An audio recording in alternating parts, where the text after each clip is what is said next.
ഇനിയിപ്പോ ഇപ്പൊ നമ്മൾ ആ ഗ്രേഡ് ബുക്ക് എങ്ങനെയാണ് ഉണ്ടാവുന്നത് എന്നുള്ളത് കണ്ടു കഴിഞ്ഞു. ഇതിനെ നമുക്ക് ഇപ്പൊ ഇതിൽ മാർക്കുകളൊക്കെ അപ്പൊ വീണു എല്ലാം ചേർത്ത് കഴിഞ്ഞു കഴിഞ്ഞാൽ നമുക്കിത് വേണമെങ്കിൽ എക്സൽ ഫോർമാറ്റിലോ നമുക്ക് ഇഷ്ടമുള്ള ഫോർമാറ്റിലോ നമുക്കത് എക്സ്പോർട്ട് ചെയ്യാം. എക്സ്പോർട്ട് ചെയ്യാന്ന് പറഞ്ഞിട്ടുണ്ടെങ്കിൽ നമുക്ക് എവിടെയെങ്കിലും അയക്കണമെങ്കിൽ അയക്കാം. അപ്പൊ അതിവിടെ എക്സ്പോർട്ട് എന്നുള്ളത് പ്രസ് ചെയ്യുക. അപ്പോൾ അവിടെ plain text, Excel spreadsheet, open document, ഇങ്ങനെ പലതരത്തിലുള്ളത് വരും. അപ്പൊ നമ്മൾ എക്സലിൽ കൊടുത്തു. എക്സലില് സ്പ്രെഡ്ഷീറ്റ് കൊടുത്തു കഴിഞ്ഞാൽ എന്തൊക്കെയാണ് ഗ്രേഡ് ഐറ്റംസ് വേണ്ടേ എന്നുള്ളത് നോക്കും. ഇതിൽ 4 കാറ്റഗറികളാണ് നമ്മൾ ഉണ്ടാക്കിയിരുന്നത്. ആ 4ഉം, അതായത് ടോട്ടൽ അടക്കം, കോഴ്സ് ടോട്ടൽ അടക്കം, അതിലത്തെ ഏതൊക്കെയാ നമ്മൾ ഇൻക്ലൂഡ് ചെയ്യേണ്ടത് എന്നുള്ളത് നമുക്ക് അയക്കാം.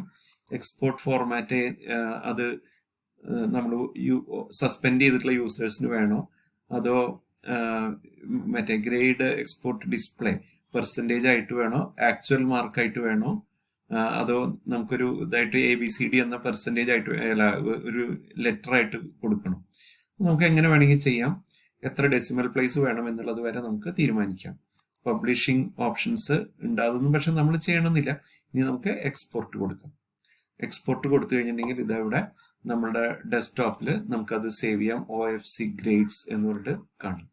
അപ്പൊ ഈ OFC ഗ്രേഡ്സ് നമുക്ക് എന്താണ് സംഭവിച്ചെന്നുള്ളത് നമുക്ക് നോക്കാം. ഇവിടെ വന്ന് കിടക്കുന്നുണ്ട്. ഇതാണ് OFC ഗ്രേഡ്. അപ്പോ ഇതാണ് നമ്മൾ പറഞ്ഞത്. ഈ കുട്ടികളുടെ പേര് ഇവിടെ കിടക്കുന്നുണ്ട്, അവരുടെ ID ഇതൊക്കെ ഫില്ല് ചെയ്യേണ്ടതാണ്. സെഷനല്, പ്രാക്ടിക്കല്, പ്രോജക്റ്റ്, ഈ കാര്യങ്ങളെല്ലാം തന്നെ അതിൽ വന്ന് കിടക്കുന്നുണ്ട്. അപ്പൊ ഇത്രയും കാര്യങ്ങൾ മൂഡിൽ നമുക്ക് വേണ്ടി ചെയ്യും. നമ്മൾ ഓരോ മാർക്കും എക്സലിൽ എൻ്റർ ചെയ്യേണ്ട കാര്യമൊന്നുമില്ല. നമ്മളൊരു പ്രോജക്റ്റ് ഇവാലുവേഷൻ ഫിനിഷ് ചെയ്യുന്നതോടുകൂടി അതിലേക്ക് കയറും. ഇത് നമ്മൾ അയച്ചു കൊടുത്താൽ മാത്രം, ജസ്റ്റ് ക്ലിക്ക് ചെയ്താൽ മാത്രം മതി. Thank you.